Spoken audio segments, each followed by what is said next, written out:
We are back. Hello everybody. So I'm back with another video because I'm being consistent and I'm intentional. That's just what I do. Okay, so let's jump right into it. If you watched one of my recent videos, I was talking about how to save your relationships. And if we are honest, there are some friendships, some relationships that we just absolutely cannot save. And I'm going to be talking about that in this video. I'm going to be vulnerable with you guys. Yesterday, I went to some old messages.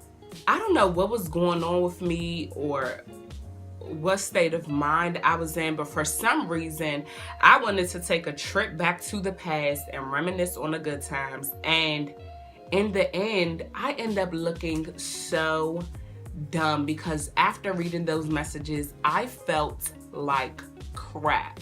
I was so sad, and I was talking to God like, God, I miss him. Like, I don't know what I'm supposed to do. Like, I just want to move on, Lord. Like, what am I supposed to do? Showing every privilege, showing and doing and doing.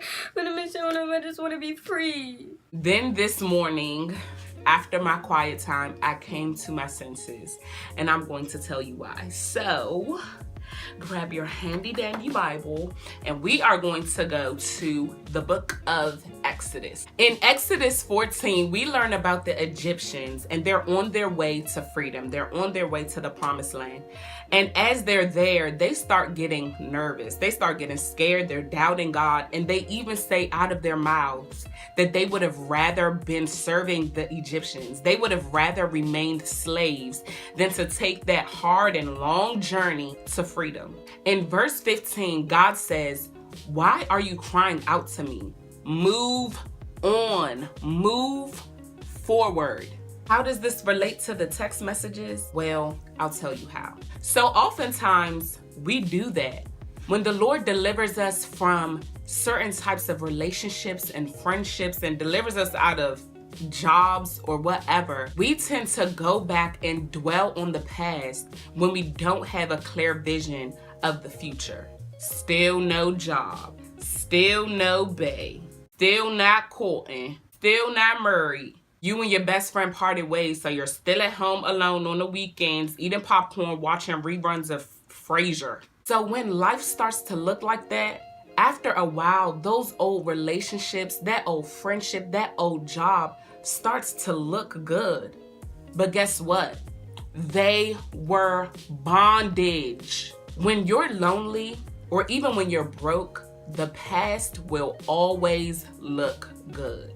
Those old text messages will remind you of that time she let you wear her dress to that function. But they won't remind you of all those times she made those humiliating backhanded compliments. Those old text messages will show you all the cute little emojis he used to send you when he was first pursuing you. But they won't show you all those times he ignored you in public. Those old text messages will show you all those times your manager texted you and gave you extra hours, but they're not going to show you all those times your checks were short. In Exodus 14:15, God said, "Why are you crying out to me?